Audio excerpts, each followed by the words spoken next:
부지런히 가르치십시오. 어린이 주일을 맞이하면서 부모들에게 부지런히 가르치십시오 라고 하는 말씀을 함께 전하셨고요, 오늘 어버이 주일을 맞이하면서 부지런히 공경하십시오 라고 하는 제목으로 하나님의 말씀을 함께 나누도록 하겠습니다. 모든 일에는 때라고 하는 시간이 존재합니다. 그래서 그 때를 놓치면 후회하게 되거나 그 때를 놓치면 하고 싶어도 하지 못하는 경우들이 있습니다. 공부에도 때가 있습니다. 평생 공부한다고 하지만 정말 공부할 때 잘 들어오는 그 시대, 그 나이대에 공부하지 못하면 나중에는 머리가 굳어지게 될 때도 있습니다. 부지런히 가르침에도 때가 있습니다. 자녀들에게 부지런히 가르쳐야 될 그 때를 놓치면 나중엔 용돈으로도 타협이 안 되고 매로 다스리더라도 나중에 그것도 잘 안 되는 경우, 결국은 포기하게 되는 경우들이 있습니다. 부모를 공경하는 일에도 때가 있습니다. 그때는 부모가 계시는 동안, 부모가 내 곁에 계실 때, 살아 계실 때 우리가 그 때를 놓쳐서는 안 된다는 사실을 기억할 수 있기를 소망합니다. 오늘 어버이 주일을 맞이하면서 우리가 지금이라고 하는 이 때에 해야 될 일이 무엇인가 다시 돌아보고 결단하는 축복의 시간 되길 소망합니다. 오늘 말씀을 통해 우리가 첫 번째 기억하기 원하는 것은, 첫 번째, 내게 허락하신 부모에게 순종해야 합니다 라는 것입니다. 내게 허락하신 부모가 있다라는 것입니다. 그리고 그 부모에게 무엇을 해야 된다고요? 순종해야 된다는 것입니다. 자, 먼저 내게 허락하셨다는 것에 좀 주목했으면 좋겠습니다. 내게 허락하셨다는 것은 나에게 주신 주체가 있다는 거예요. 그럼 나에게 부모를 주신 주체는 누구일까요? 하나님이십니다. 아멘. 하나님께서 우리에게 부모를 주셨습니다. 그리고 나에게 주신 그 부모를 향해서 순종하는 일은 자녀로서 내가 해야 될 일임을 기억했으면 좋겠습니다. 오늘의 본문 1절에서 우리에게 분명히 말씀합니다. 시작. 자녀들아, 주 안에서 너희 부모에게 순종하라. 이것이 옳으니라. 아멘. 하나님의 자녀들은 부모에게 순종해야 된다고 말씀하고 있습니다. 이 순종이라고 하는 단어는 휘포, 뭐뭐 아래라고 하는 단어와 아쿠오, 복종하다, 듣다라고 하는 뜻을 담고 있습니다. 이 두 단어를 합성해서 직역하면 아래에서 듣다, 아래에서 복종하다라고 하는 의미를 담게 해줍니다. 그리고 이 단어는 어느 한 직업을 가진 사람처럼 그 사람을 연상하라고 이야기하는데, 그게 누구냐면 문지기와 같음을 이야기해 줍니다. 자녀가 부모에게 순종하는 것은 문지기와 같이 해야 된다라고 그 의미가 함께 담겨져 있습니다. 그 문지기와 자녀와의 순종은 어떤 관계성이 있는가? 여러분, 문지기가 하는 일이 무엇입니까? 문에 귀를 기울이는 것입니다. 그리고 누군가 문에 노크를 하면, 초인종을 누르면 달려가서 누구인지를 확인하고, 그리고 그 사람에게 문을 열어주고 안으로 영접하는 일을 문지기가 합니다. 자녀가 문지기와 같다는 것은 자녀도 부모의 말씀에 늘 귀를 기울여야 된다는 것입니다. 부모가 어떤 말씀을 하시는지에 대해서 귀를 기울이고 있다가 부모의 말씀 앞에 듣는 것으로 그치는 것이 아니라 문을 열어준 것 같이, 안으로 영접한 것 같이 말씀대로 행하는 것, 말씀대로 우리가 실천하는 것이 바로 이 순종 안에 담겨져 있는 의미인 것을 기억할 수 있기를 소망합니다. 자, 그런 것처럼 우리가 순종해야 된다는 것은 너무나 잘 알고 있습니다. 그래서 어린이 주일 때는 어린이들이 부모에게 힘을 냅니다. 그 반대로 어버이 주일에는 부모가 자녀들에게 또 이제 힘을 내는 그런 시간들을 많이 갖기도 합니다. 자, 그런데 오늘 이 어버이 주일 가운데에 자녀된 우리가 해야 될 것은 무엇인가? 순종이라고 하는 것 가운데에 선택 가능한 순종을 우리가 주로 해왔을 것입니다. 내가 하고 싶은 것은 순종하고, 하기 싫은 것은 어떠한 핑계를 대서라도 하지 않는 우리의 지난 과거들이 있지 않았는가를 돌아봤으면 좋겠습니다. 그에 대해서 골로새서 3장 20절에서는 우리에게 이렇게 말씀하고 있습니다. 시작. 자녀들아, 모든 일에 부모에게 순종하라. 이는 주 안에서 기쁘게 하는 것이니라. 아멘. 순종하는 일에 선택 가능하다고 말씀합니까? 모든 일에 순종하라고 말씀하고 있습니다. 모든 일에 내가 하고 안 하고 제한을 두지 말고, 또 어느 정도까지만 한다라고 하는 그 제한도 두지 말고 우리는 끊임없이 능동적으로 이 일을 해야 됨을 성경이 말씀해주고 있습니다. 자, 그런데 우리가 만약에 여기 앉아있는 우리 성도님들께서 불신 부모라고 한번 생각해 보겠습니다. 우리 성도님께서 불신 부모인데 자녀는 열심히 교회를 다녀요. 근데 이 자녀가 교회에서는 정말 열심히 하는 것 같고 또 교회 사람들에게 친절하게 하는 것 같은데 불신 부모인 내가 무엇을 시킬 때면 싫어, 안 해, 내가 왜 해야 되는데? 엄마가 해요, 아빠가 해요, 막 이런 식으로 퉁명스럽게 나온다고 한다면 불신 부모로서 나의 자녀가 믿는 하나님을 믿고 싶은 마음이 들까요? 아니죠. 오히려 위선적으로 느껴질 것입니다. 교회에서 전화 오면 네 권사님, 네 사랑합니다, 예 당연히 제가 해야 될 일이죠, 기쁨으로 감당하겠습니다, 걱정하지 마세요, 막 이렇게 하는데 집에서는 정말 너무나 어이없는 모습처럼 살아가고 있다고 한다면 오히려 그것도 전도의 길을 막는 길인 것을 우리가 생각하셔야 됩니다. 성경에서는 믿는 부모에게만 순종하라고도 말씀하고 있지 않습니다. 불신 부모뿐만 아니라 모든 부모에게 순종하는 것이 성경의 가르침이고 하나님의 명령인 것을 기억하셔야 됩니다. 우리의 자녀들을 보면요, 수련회 또 성경학교 때 아이들의 단골 회개 기도 제목이 있습니다. 이 집회 때마다 단골로 기도하는 회개 기도 제목이 뭘까요? 부모님에게 불순종한 거 회개합니다 하면서 눈물 흘리면서 기도 많이 합니다. 우리 아이들이 눈물 흘릴 게 없어서 그거 갖고 많이 기도를 하면 눈물이 난다고 하더라고요. 그래서 많이 이렇게 눈물 흘리면서 기도합니다. 그리고 또 결단하는 단골 결단의 제목이 뭔지 아십니까? 부모에게 순종하겠습니다, 부모에게 내가 이제 돌아가서 순종하겠습니다 결단하고 기도합니다. 자녀가 집에 돌아옵니다. 부모는 기대하는 마음이 있는 거죠. 수련회 어땠니? 은혜 많이 받았니? 많이 받았어. 나 목 아파. 질문하지 마. 이러면서 방으로 들어가 버리는 거예요. 친구들은 수련회 많이 왔니? 많이 왔겠지 내가 애들 다 세? 이러면서 또 방에 들어가 버리는 거예요. 자, 은혜도 받고 결단도 하지만 다시 부모 앞에 너무나 우리가 쉽게 함부로 대하는 모습들이 우리 자녀들을 통해서 나타날 때가 있습니다. 너무나 잘 아는 이유는 뭐냐면 저도 그래 왔습니다. 저도 저희 부모에게 참 그렇게 했던 것 같습니다. 그리고 요즘 이 두 어린 자녀들을 키우면서 느끼는 것은 심은 대로 거두는구나 느낄 때도 있습니다. 내가 진짜 이 어린아이들 아직 사춘기도 안 됐는데 어떡하지? 막 이런 걱정과 염려들이 앞설 때도 있습니다. 자, 여러분, 모든 일에 순종해야 된다고 말씀하는데 한 가지 고민이 생깁니다. 모든 일, 근데 이 모든 일 속에서 불신 부모의 말씀이라고 한다면 때로는 하나님의 말씀과 위배되는 문제가 있을 수도 있습니다. 그럴 때 우리가 어떻게 해야 되는 것인가? 오늘의 본문 1절에서 다시 그 해답을 말씀해 주고 있습니다. 시작. 자녀들아, 주 안에서 너희 부모에게 순종하라. 이것이 옳으니라. 순종의 관점을 주 안에서 우리가 살펴야 된다는 것입니다. 모든 일에 주 안에서 순종하는 것은 마땅히 행해야 될 일입니다.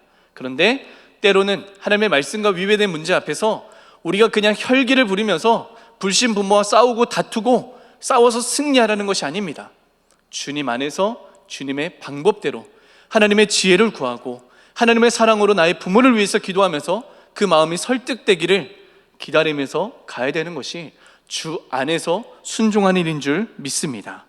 주님을 알고 있는 내가 먼저 주의 지혜를 구하는 거예요. 주의 뜻을 구하는 거예요. 우리 부모의 연약함을 위해서 기도하는 것입니다.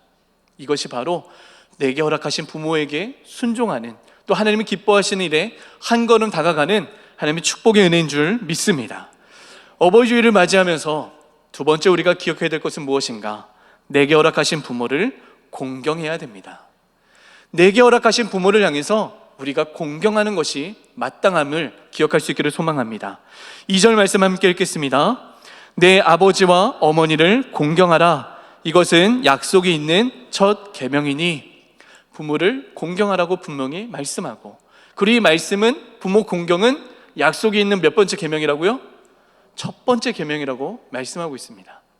오늘의 이 본문의 뿌리를 찾아가 보면 출애굽기 20장 12절 말씀으로 볼 수 있습니다. 시작. 내 부모를 공경하라. 이 출애굽기 20장은 10계명이 담겨져 있습니다.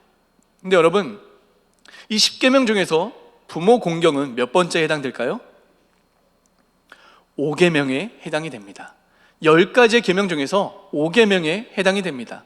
근데 오늘의 본문에서는 부모 공경이 몇 번째라고요? 첫 번째 계명이라고 말씀했습니다. 그 성경이 틀린 것이냐? 그것이 아닙니다. 우리가 구분을 지어서 보셔야 되는데요, 이 10계명 중에서 1부터 4계명까지는 대신 계명이라고 해서 하나님 안에서 우리가 지켜야 되는 계명을 말씀하고 있습니다.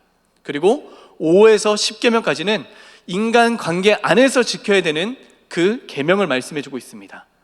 그리고 이 부모 공경에 대한 5계명은 이웃, 우리 사람들 관계 안에서 가장 몇 번째로 지켜야 될 계명이라고요? 첫 번째라는 거예요. 하나님과의 관계, 그 다음으로 우리가 제일 우선으로 지켜야 되는 것이 부모 공경인 것에 대해서 우리가 기억할 수 있기를 소망합니다. 신명기 5장 16절에서도 이렇게 말씀합니다. 너는 내 하나님 여호와께서 명령한 대로 내 부모를 공경하라. 계속 반복되는 단어가 무엇입니까? 공경이라고 하는 단어입니다. 공경하라, 공경하라. 이 공경하라라고 하는 이 공경의 단어는 히브리어로 카베드라고 하는 단어인데요, 무겁다, 존귀하다라고 하는 뜻을 담고 있습니다. 부모를 가볍게 여기지 말라는 겁니다. 부모의 권위에 대해서 무겁게 여기면서 부모를 존중하고 부모를 존경하라고 하는 것이 바로 하나님께서 명령하신 하나님의 법칙인 것을 기억하셔야 됩니다. 반드시 존경하라, 반드시 부모를 무겁게 여기라. 매우 강력한 하나님의 말씀이 그 안에 담겨져 있습니다. 성도님들께 질문 드리겠습니다. 우리 성도님들은 부모님과의 관계 속에서 기억에 남는 즐거웠던 추억들이 몇 가지나 있으십니까? 지금 딱 기억에 남는 게 혹시 있으십니까? 누군가는 엄청 많이 있을 수도 있고요, 또 누군가는 곰곰이 생각해 보면서 짚어나가는 경우들도 있을 수 있습니다. 그럼 우리 성도님들은 부모님에게 상처받은 기억이 혹시 있으십니까? 누구나 다 있을 것입니다. 저도 부모님과의 즐거웠던, 재밌었던 기억과 추억들이 엄청 많습니다. 그런데 또 반대로 상처를 꼽으라고 한다면 저는 아버지에게 받은 두 가지의 상처가 생각이 납니다. 자, 첫 번째는 뭐냐면 때는 바야흐로 초등학교 1학년 때였습니다. 초등학교 1학년 때 제가 학교 입학을 했습니다. 아무것도 모르고 그냥 책가방 메고 학교 가라고 해서 그냥 학교 가서 입학을 한 겁니다. 학교에 입학을 했는데 처음으로 시험 드는 일이 생겼습니다. 그게 뭐냐면 매일매일 받아쓰기 시험을 하는 거예요. 선생님이 학교 불러주면 학교를 받아서 써야 되고, 나무를 불러주면 나무를 받아 써야 되고, 나중에 문장을 쓰면서 단어 받침법과 또 띄어쓰기를 틀리지 않고 써야 됩니다. 제가 몇 주 동안 몇 점을 받았을까요? 평균적으로 빵점을 받았습니다. 몇 주 동안 평균이 빵점이었습니다. 너무나 성실하지 않습니까? 너무나 변하지 않는 그 마음에. 그리고 외롭지 않았던 것은 제 친구 재국이가 함께 빵점에 동참해 줬습니다. 저희는 약속을 했어요. 우리 우정 변치 말자. 중학교 때 우정이 끝났습니다. 자, 아무튼 간에 저희들 안에서 저는 그 빵점을 매일매일 받으면서 기가 죽었습니다. 그런데도 당시 선생님한테 너무 감사한 것은 뭐냐면 담임 선생님 이름이 이임정 선생님이셨습니다. 근데 선생님 이름을 제가 잊지 않는 이유는 선생님이 너무나 좋았어요. 제가 매일매일 빠지지 않고 빵점을 받지만 그러한 저를 향해서 다그치거나 혼내거나 기를 죽게 하지 않으셨습니다. 그리고 또 선생님이 이렇게 받아쓰기 할 때 특징이 뭐였냐면 90점 또 100점을 받은 친구들에게 동그라미 표시 있는 것에다가는 웃음 표시와 왕관을 그려주시기도 합니다. 그래서 아이들이 받으면 기분이 좋은 거예요. 그래서 저도 나는 꼭 받으리라 스스로 결심도 해봤습니다. 그러던 어느 날 드디어 70점을 받았습니다. 늘 빵점이었던 제가 20점, 30점 오르더니 70점으로 깡충 뛰어 올랐습니다. 자, 선생님이 감동을 했습니다. 그래서 90점, 100점짜리들에게만 주는 왕관과 웃음 표시를 70점짜리인 저에게도 해주셨습니다. 별 표시도 해주셨고요, 심지어는 선생님이 감동의 눈물을 흘리셨습니다. 실제로요. 지금 제가 이렇게 말씀하지만 너무 부끄럽습니다. 이게 자랑할 일인가 싶지만 그래도 어쨌든 사실이기 때문에 제가 말씀을 드립니다. 자, 너무나 기분이 좋았죠. 그 다음에 집에 와서 부모에게 자랑하리라 생각했습니다. 그 부모님이 이제 저를 향해서 행가래도 쳐주고 막 현수막도 걸고 막 이렇게 해주지 않을까, 이런 기대하는 마음으로 급하게 집에 와서 부모님에게 자랑할 생각을 갖고 있었습니다. 마침 아버지가 마당에 계셨습니다. 아빠, 제가 오늘 받아쓰기 70점 받았습니다. 자, 아버지의 반응이 뭘까요? 역시 우리 아들, 네가 가문의 자랑이다, 막 이렇게 반응하면 좋은데 몇 점 만점인데 100점 만점이요. 야, 100점을 받아야지 그게 무슨 점수야, 이렇게 얘기를 하시는 거예요. 자, 제가 상처를 받았습니다. 너무나 저는 대견했는데 그거는 부모의 성에 차지 않았던 거예요. 왜 그랬냐면 한 번도 부모님한테 받아쓰기 점수를 말씀드린 적이 없었거든요. 제가 늘 빵점을 받고 있는 줄 모르셨던 거예요. 그래서 아버지가 그럼 평소에 몇 점 받았는데 비밀이에요 하고 집에 들어갔습니다. 그냥. 자, 그래서 의도치 않게 아버지에게 작은 상처를 받았습니다. 자, 두 번째 상처는 뭐였냐면 이전 교회, 작은 교회 다닐 때, 저희 시골 교회 다닐 때 가족 찬양자가 있었습니다. 아버지는 기타를 치시면서 찬양을 잘 하셨고요. 또 어머니, 또 할머니도 찬양을 잘 부르셨습니다.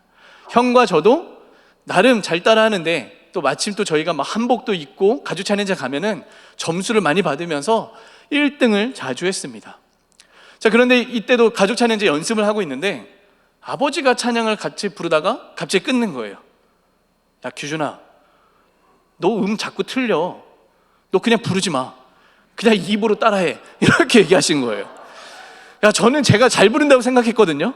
근데 그 다음부터 제가 나는 노래를 못하는 사람이야 라고 생각하면서 청소년기까지 그렇게 지내왔었습니다. 지금도 아버지와 함께 뭐 이렇게 같이 찬양을 부르면 눈치를 봐요. 내가 잘하고 있나? 아버지 눈치를 살필 때가 있습니다. 저희 아버지가 일부러 저에게 기를 죽이기 위해서 그렇게 상처를 주셨을까요? 아닙니다. 의도하지 않았지만, 제가 상처 받으라고 말씀하신 것은 아니지만 아버지의 연약함으로 제가 상처를 받게 된 것입니다. 저희 아버지는 그렇게 못된 분은 아니십니다. 제가 살아가면서 딱 한 번 매에 맞아봤어요.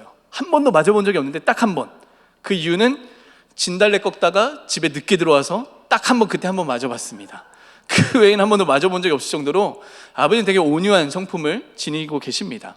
자, 그럼에도 불구하고 저에게는 아버지로부터 받은 그 작은 상처가 기억에 남습니다. 저는 지금 작은 상처를 말씀드렸지만 우리 성도님들 중에서는 누군가는 큰 상처가 있을 수도 있습니다. 누군가는 너무나 고통스러운 상처가 부모를 통해서 전달됐을 수도 있습니다. 부모를 공경하고 부모에게 순종하는 것, 너무나 잘 알고 있는 내용이지만 때로 안 되는 이유가 무엇입니까? 상처에 집중하면 공경할 수 없다라는 거예요. 부모에 대해서 하나님께서 원하시는 방법대로 이렇게 하는 것이 마땅하다는 것은 알지만, 그러나 내가 받은 지난날의 상처들을 생각하면 공경할 수 없고 순종할 수 없게 되는 내 마음에 장애물들이 생기게 된다라는 것입니다. 자, 그런데 저는 오늘 여기서 우리가 함께 짚고 넘어갔으면 좋겠습니다. 누구나 다 상처받을 수 있습니다. 때로는 그 상처가 너무나 깊어서 커가면서도 골마지고 아파서 가족 안에서 불화가 생기기도 하고, 또 뉴스에 나오는 그런 안 좋은 모습들처럼 그런 파국까지 가는 경우들도 생길 수 있습니다. 그런데 우리가 생각해야 될 것은 부모도 연약한 사람이라는 것을 인정해야 됩니다. 부모가 완전할 수 없다라는 거예요. 우리의 부모이고 나의 부모일 수 있지만 우리의 부모님도 부모의 삶에 대해서 배운 것이 아닙니다. 부모로서 살기 위해서 태어난 것이 아니라는 거예요. 그냥 순리대로 걸어가다 보니까 부모가 되어졌고, 그 안에서 때로는 의도치 않게 자녀에게 상처를 줄 때도 있는 것이 바로 부모의 모습이라는 것입니다. 저도 초등학교 1학년짜리와 4살짜리 아들을 키우면서 부모 참 어렵다라는 얘기를 아내와 종종 합니다. 내 뜻대로 이렇게 컸으면 좋겠는데 이 아이들도 때로는 어긋나는 거예요. 또 잘못 훈계하면 또 마음에 상처가 될까봐 또 걱정도 되고, 또 저도 모르게 의도치 않게 이 아이들에게 상처를 줄 때도 생겨납니다. 그러면서 때로는 혼자 돌아와서 생각해 보면서 미안한 마음에 눈물 지을 때도 있고, 여러 가지 나의 연약함, 부모로서의 연약함을 발견하게 될 때가 있습니다. 얼마 전 저희 이 4살짜리 아들이 이런 단어를 쓰기 시작하는 거예요. 아이씨, 아이씨. 뭐 하면 갑자기 아이씨 이러는 겁니다. 내가 잘못 들었나? 아이씨라는 말을 할 나이가 아닌데 왜 하지? 근데 또 어느 순간 뭐 하다가 아이씨 이러는 거예요. 아내도 들어보더니 아이씨가 확실하다는 겁니다. 그래서 이제 아이에게 이제 아이씨 할 때마다 혼을 내기 시작하고, 너희들 이제 유튜브 절대 다 못 봐. 이제 아이씨 할 때마다 혼날 거야. 이렇게 했습니다. 자, 그 다음날 제가 이 아들을 데리고 어린이집에 등원을 시키는데 갑자기 차 한 대가 제 앞을 확 끼어들었습니다. 제가 급하게 브레이크를 밟으면서 아우씨 몰랐거든요. 근데 나중에 이게 여운이 남더라고요. 아, 내가 뭐라고 했지? 아우씨. 자, 오해하지 마셔야 될 것은 C 뒤에 다른 단어는 없었습니다. 딱 C까지만이었습니다. 자, 그런데 뒤에 있던 제 아들놈이 뭐라고 이야기하냐면 아빠가 아웃시 하니까 로운이가 자꾸 따라하는 거잖아, 이렇게 얘기하는 거예요. 제가 너무나 민망했습니다. 제가 이 아이를 돌아보고 있진 않았지만 제 스스로 얼굴이 빨개졌다는 것을 느낄 수 있었습니다. 자, 어떤 말씀을 드리고 싶은 거냐면 여기 서 있는 저도 부모로서 완전하지 못한 사람이라는 것입니다. 부모로서 완전한 사람은 없습니다. 부모로서 다 연약함을 지니고 있습니다. 나의 부모가 그랬고요. 지금 또 부모의 삶을 살아가고 있는 나도 연약한 존재임을 우리가 인정해야 된다는 것입니다. 오늘 이 어버이 주일을 맞이하시면서 우리의 부모에 대해서 연약함을 인정해 주십시오. 의도치 않게 상처를 줬던 것에 대해서 부모의 연약함 때문에 어쩔 수 없었음을 인정해 주십시오.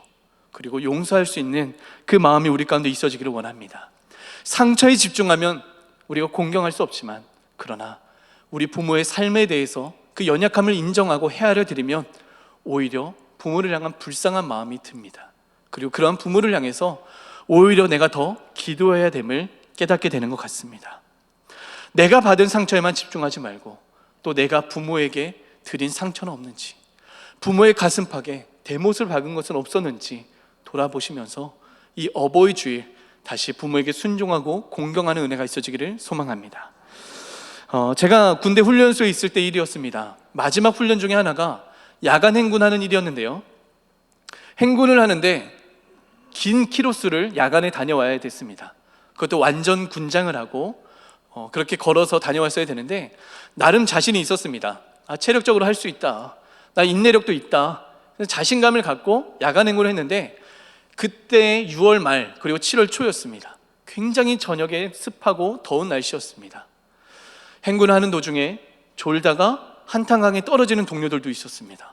그리고 중도에 포기하는 동료들도 많이 있었습니다. 결국 잘 버텨서 마지막 완주를 했습니다. 내무반에 들어와서 다 막 지쳐있고 온몸이 다 땀이고 힘겨운 마음으로 막 다 이렇게 서로 말도 못 건넬 정도로 힘들어 있는 상황이었습니다. 자, 그런 가운데 우리를 담당했던 교관이 이런 말씀해 주셨습니다. 너희들 힘드니까 대답하지 말고 귀만 열고 들어도 된다. 오늘 너희들 무거운 군장 메고 힘들게 걸었을 것이다. 그러나 이거 하나 기억해라. 지금까지 너희 부모가 짊어지고 걸어온 인생은 너희 군장의 무게보다 비교할 수 없을 정도로 더 무겁고 너희의 발걸음보다 비교할 수 없을 정도로 더 아팠을 것이다. 지금도 너희를 위해서 그 무거운 짐을 지고 가는 부모님들을 생각했으면 좋겠다. 모두 다 지쳐 있었고 힘들어 있는 상황이었지만 이곳 저곳에서 눈물을 흘리며 코를 훌쩍거리기 시작했습니다. 한 번도 부모의 무거운 짐에 대해서 생각해 본 적이 없었거든요. 한 번도 부모의 무게가 어떤 무게인지에 대해서 생각해 본 적이 없었습니다. 그러나 조금이라도 체감했던 그 시간을 통해서 부모의 삶이 얼마나 고된지를 다시 한번 깨닫는 시간이 될 수 있었습니다. 저도 막상 부모가 돼서 걸어가다 보니까 무겁다라는 것을 더 깨닫게 되는 것 같습니다. 그런 것처럼 우리의 부모를 향해서 연약함을 인정하고 오히려 품어드리는 그 은혜가 우리 가운데 있어지기를 소망합니다. 세 번째 우리가 함께 기억하기 원하는 것은 내게 허락하신 공동체의 어버이를 공경해야 합니다. 우리 교회는 남북 공동체 또 남북 가족이라고 하는 표현을 자주 사용합니다. 우리 공동체는 하나님이 허락하신 공동체이고 하나님이 부르신 가족인 것을 믿습니다. 교회 공동체 안에서 이 건강하다라고 하는 증거가 뭐냐면 전 세대가 함께 어우러져 있느냐 하는 부분입니다. 우리 교회는 어린 아이서부터 어른, 장년에 이르기까지 온 세대가 함께 어우러져 있습니다. 건강한 공동체로서 우리는 계속 한 걸음 한 걸음 나아가고 있습니다. 자녀 세대부터 어른 세대까지 있다는 것은 축복입니다. 아멘. 무엇보다 우리의 어른, 어버이 세대가 우리 교회 안에 함께 있다는 것은 더 축복인 줄 믿습니다. 어버이들이 계시기 때문에 그분들의 삶의 경험과 신앙의 또 말씀들을 통해서 우리가 정면교사 삼을 수가 있습니다. 또 때로는 그 어른 세대의 잘못된 실수, 과오들의 경험의 이야기를 통해서 우리가 또 반면 교사 삼을 때도 있습니다. 그런 것처럼 어른 세대가 있다는 것은 정말 중요한 일 중에 하나입니다. 제가 남북교회 부임하고 우리 교회 참 이런 전통 좋다, 우리 교회 이런 전통 너무나 훌륭하다 생각했던 것 중에 하나가 뭐냐면, 매년마다 교회학교라고 하는 우리 비전팀 어린 부서들과 여전도회가 짝을 짓습니다. 매칭을 합니다. 여전도회 2개, 3개와 한 부서가 매칭을 하는 거예요. 그리고 그 1년 동안 매칭해서 무엇을 하냐면, 여전도회가 이 부서를 후원하는 것입니다. 성경학교도 수련회가 있으면 물질로 후원을 해줍니다. 그리고 식당 단번을 해야 되거나 간식 봉사가 필요하면 이 매칭된 여전도회가 후원을 해줄 뿐만 아니라 가서 설거지도 해주고 음식도 해주는 그런 건강한 전통이 있습니다. 근데 어느 날 제가 생각을 해봤습니다. 때로는 수련회에 먼 거리가 있어도 거기까지 2박 3일 동안 따라오셔서 설거지하고 이런 일들을 다 도맡아 해주시거든요. 근데 이분들이 이걸 왜 하실까? 돈을 드리는 것도 아니고 어떤 대단한 명의를 드리는 것도 아닌데 이걸 왜 하실까라는 생각을 해본 적이 있었습니다. 정답은 그리스도 안에서 한 가족임을 믿기 때문인 줄 믿습니다.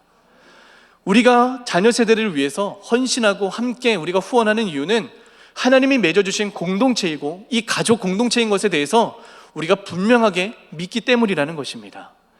어르신 남전도회가 있습니다. 근데 남전도에서도 성경학교 때나 수련회가 되면은 뒤에서 다 후원을 해주십니다. 큰 돈으로 함께 후원해 주시면서 아이들을 뒤에서 응원해 주십니다. 역시 아이들과 직접적인 관계는 없다 할지라도 하나님 안에서 한 가족임을 믿기 때문이다라는 것입니다. 그런데 저희끼리 이야기지만 이렇게 후원하고 뒤에서 돕지만 우리 아이들이 교회에서 인사를 잘합니까? 잘 안 합니까?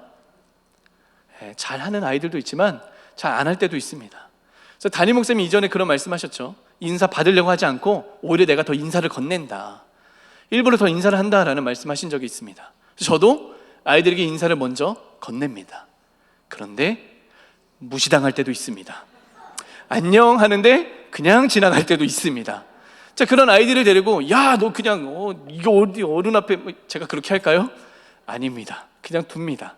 왜냐하면 이제는 시대가 점점 달라져 가고 있기 때문에 그렇습니다. 제가 한 가지 이해를 돕기 위해서 말씀을 드리면, 시대가 지날수록 우리 아이들이 예의가 없다, 아이들이 그냥 버릇이 없다, 이런 표현들도 자주 하지만 일부분은 맞을 수도 있습니다. 근데 일부분은 아이들이 살아오는 과정 가운데 학습이 다릅니다. 뭐가 다르냐면, 옛날부터 아이들을 대상으로 하는 유괴, 납치, 성범죄가 끊이지 않고 계속 있습니다. 그래서 이것을 끊기 위해서 아이들에게 어린이집, 유치원, 학교에서 안전교육을 시키는데, 안전교육 중에 하나가 가족 관계처럼 친밀한 관계가 아닌 이상 낯선 사람들 향해서는 함부로 인사하지도 않게 가르칩니다. 왜냐하면 이 아이가 잘못 호의를 베풀었다가 그 범죄자가 이 아이를 향해서 또 이렇게 끌고 가서 또 잘못 이렇게 유혹하는 경우들도 생길 수 있기 때문에 그렇습니다. 그래서 제가 말씀드리는 이유는, 아이들이 만약 인사를 안 하고 지나간다, 어떻게 하셔야 됩니까? 제가 어릴 때는 꿀밤 맞았거든요. 근데 지금 꿀밤 때리시면 안 됩니다. 아이들을 향해서 너는 참 안전교육을 잘 받았구나, 이렇게 생각하시면 됩니다. 우리 아이들은 안전교육을 참 잘 받았구나, 아유 기특한 것들. 자, 그런데 이 아이들은 커가면서 무엇을 배우고 있냐면, 교회 안에서 가족 관계처럼 우리가 상관없는 사이가 아니라 상관 있는 사이라는 것을 이제 배워가는 과정 가운데 있습니다. 이 아이들을 위해서 우리가 인내하고 기다려주고 또 열심히 그 아이들을 위해서 기도하다 보면 이 아이들도 그것을 느끼게 될 때가 있을 것입니다. 자, 다시 말씀으로 돌아와서 우리 교회에 어르신들이 있다는 것은 축복일 뿐만 아니라 우리 어르신들은 교회를 사랑하는 마음이 다른 세대보다 더 강력합니다. 그래서 교회 김장을 담근다고 한다면 제일 먼저 팔을 걷어붙여 달려오시는 세대가 어른 세대입니다. 뿐만 아니라 교회에서 저희가 바자회를 했을 때 또 젊은 여전도에서는 위에서 판매를 도맡아서 해주시고, 또 어른 여전도에서는 본인들이 할 수 있는 일을 찾아서 해주시는데 지하에 둘러앉아서 김밥을 말면서 서로 웃으면서 그 시간들을 보내고 계신 것을 제가 아직도 기억합니다. 교회를 사랑하는 마음인 겁니다. 코로나19로 인해서 모든 예배가 다 비대면으로 전환되고 20명의 스태프만 예배를 드려야 됐던 때가 있었습니다. 자, 그때 교회에 가장 많이 전화를 했던 분들이 어른 세대였습니다. 교회 별일 없나요? 우리 교회 괜찮죠? 아, 다행입니다. 빨리 교회 가고 싶어요. 그런 마음을 표현하시면서 교회를 걱정하는 것은 우리 어른, 어버이 세대들이셨습니다. 그리고 어떤 전화를 하시냐면, 전도사님, 목사님, 시간 날 때 빨리 우리 집에 들렀다 한번 가주세요. 오늘이면 더 좋겠어요. 잠깐이면 됩니다. 왜요? 제가 하나님 앞에 드릴 헌금을 모아놨는데 제가 범죄하기 전에 빨리 하나님 앞에 드려주세요. 이거 빨리 가져가서 하나님께 드려주세요. 그런 순수한 마음을 갖고 교육자들에게 요청하는 경우들을 많이 보았습니다. 우리가 지금 누릴 수 있는 남북교회가 있다는 것은 이전에 어버이 세대가 있어 왔고 또 현재의 어버이 세대가 우리 교회 안에서 눈물과 땀 흘림과 또 기도로서 많은 씨앗을 뿌렸기 때문인 줄 믿습니다. 우리는 지금 그 열매를 누리면서 우리 또한 뿌려야 될 것을 찾아가고 있는 과정 가운데 있습니다. 하나님이 분명하게 이 공동체 안에 우리에게 이렇게 말씀하고 있습니다. 레위기 19장 32절 시작. 너희는 나이 많은 노인을 공경하며 높이 받들어 모시고 나를 두려운 마음으로 섬겨라. 나는 너희 하나님 여호와이다. 어버이 세대들을 향해서 어떻게 하라고 말씀합니까? 받들어 모셔라, 공경하라 말씀하고 있습니다. 하나님께서 하나님보다 더 앞서서 그렇게 말씀도 표현하고 계십니다. 그 정도로 어른들을 향한 공경의 마음을 우리가 행하는 것이 질서의 하나님께서 보셨을 때 합당한 질서의 모습이다라는 것입니다. 아랫사람이 윗사람을 공경하는 것. 사랑하는 우리 남북교회 공동체 안에서 이와 같은 일들이 넘쳐날 수 있기를 소망합니다. 우리 공동체의 든든한 버팀목이 되어주신 우리 어버이 세대를 향해서 공경하며 감사를 표현할 수 있는 그 은혜가 우리 가운데 있어지기를 소망합니다. 이와 같이 세 가지의 말씀을 나눴습니다. 이 세 가지의 순종, 공경, 이와 같은 일들 앞에 우리가 순종하고 공경하고 말씀대로 행할 때 어떠한 은혜가 주어지는가. 자, 마지막 네 번째, 하나님의 약속이 있음을 우리가 기억해야 됩니다. 말씀대로 행할 때 하나님의 축복의 약속이 반드시 우리 가운데 나타나게 된다라는 것입니다. 믿으십니까? 하나님의 약속이 있음을 우리가 기억하셔야 됩니다. 오늘의 본문 3절 말씀 함께 읽겠습니다. 이로써 내가 잘되고 땅에서 장수하리라. 그리고 출애굽기 20장 또 신명기 5장에서 말씀합니다. 시작. 그리하면 내 하나님 여호와가 내게 준 땅에서 내 생명이 길리라. 그리하면 내 하나님 여호와가 내게 준 땅에서 내 생명이 길고 복을 누리리라. 아멘. 장수하는 축복도 말씀하고 있지만 생명이 다하는 그날까지 하나님이 우리의 삶을 책임져 주시고 복된 삶을 누리게 됨을 말씀해 주고 있습니다. 하나님의 축복, 이 복을 누리는 삶, 그 약속이 바로 부모 공경 안에 담겨져 있다는 사실을 기억하셔야 됩니다. 부지런히 공경하십시오. 부지런히 우리가 행할 일을 할 수 있는 은혜가 있어지기를 소망합니다. 마지막 한 이야기를 끝으로 말씀을 맺도록 하겠습니다. 청소년 딸과 엄마에게 있었던 일입니다. 딸이 수학여행을 앞두고 있었습니다. 그리고 대부분 수학여행을 갈 때 큰 용돈을 받아서 옷도 사고 신발도 사고 가방도 사는 그런 기분 좋은 일들을 꿈꿉니다. 이 딸도 그와 같은 일들을 기대하는 마음으로 엄마에게 용돈을 요구했지만 엄마가 주신 용돈은 3만 원이었습니다. 그 3만 원으로 문제집도 사야 되고 학용품도 사야 되고 교통비도 하면은 가방, 옷, 신발 아무것도 살 수가 없었습니다. 딸은 너무나 불평된 마음을 갖고 엄마에게 불평하고 짜증을 부리고 화를 내고 학교로 갔습니다. 마음에 걸렸던 엄마가 딸에게 전화를 걸었습니다. 딸은 엄마인 것을 확인하고 끊어버렸습니다. 또 전화가 왔습니다. 딸은 또 끊고 이번에는 전원을 꺼버렸습니다. 학교에서 시간을 보내고 그 다음 친구들과 어울려서 신나게 놀고 그 다음 이제 집에 가는 길에 생각해 보니까 엄마에게 자기가 너무나 심하게 했다라는 것을 깨달았습니다. 그리고 이따 엄마가 집에 오면 내가 사과해야겠다. 엄마에게 잘못했다고 안아드려야겠다 생각을 했습니다. 집에 들어와서 TV를 켜고 드라마를 볼 생각이었는데 드라마 대신 뉴스 특보가 나오고 있었습니다. 자기가 사는 집에 그 가까운 곳에서 일어나고 있는 일이었습니다. 딸은 불안한 마음에 핸드폰을 다시 켰습니다. 6통의 문자가 와 있었는데 그 중에서 어머니에게 2통의 문자가 와 있었습니다. 첫 번째 엄마에게 온 문자를 열어봤습니다. 용돈 넉넉히 못 줘서 미안해. 쇼핑센터 들렀다가 집으로 가는 중이야. 신발하고 가방 샀어. 딸을 향해 미안해하면서 또 엄마가 딸을 위한 선물을 준비했음을 말씀해주고 있는 문자였습니다. 그리고 6분 후에 도착한 또 2번째 문자가 그 안에 담겨져 있었습니다. 문자를 열었습니다. 미안하다. 가방이랑 신발 못 전하겠어. 돈가스도 해주려고 했는데 미안.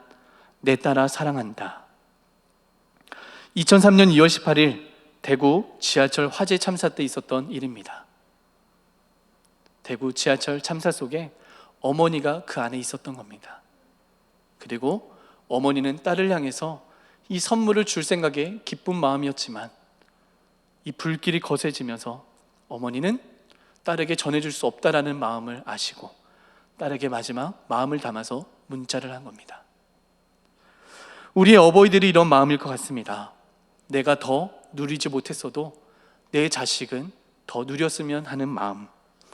못해주면 못해주는 만큼 미안해서 마음 상하고, 때로는 그것에 대한 표현을 하면 좋은데 표현을 받아본 적이 없어서 또 그 표현을 하지 못하고 퉁명스럽게 이야기하는 우리의 부모들.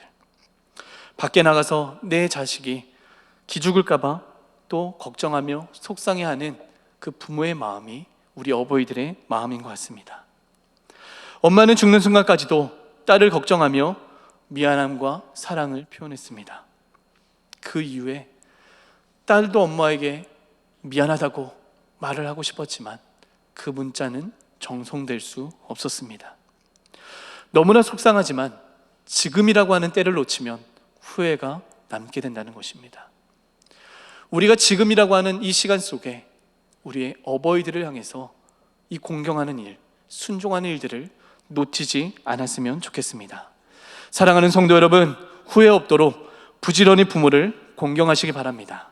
부지런히 부모를 사랑하시길 바랍니다.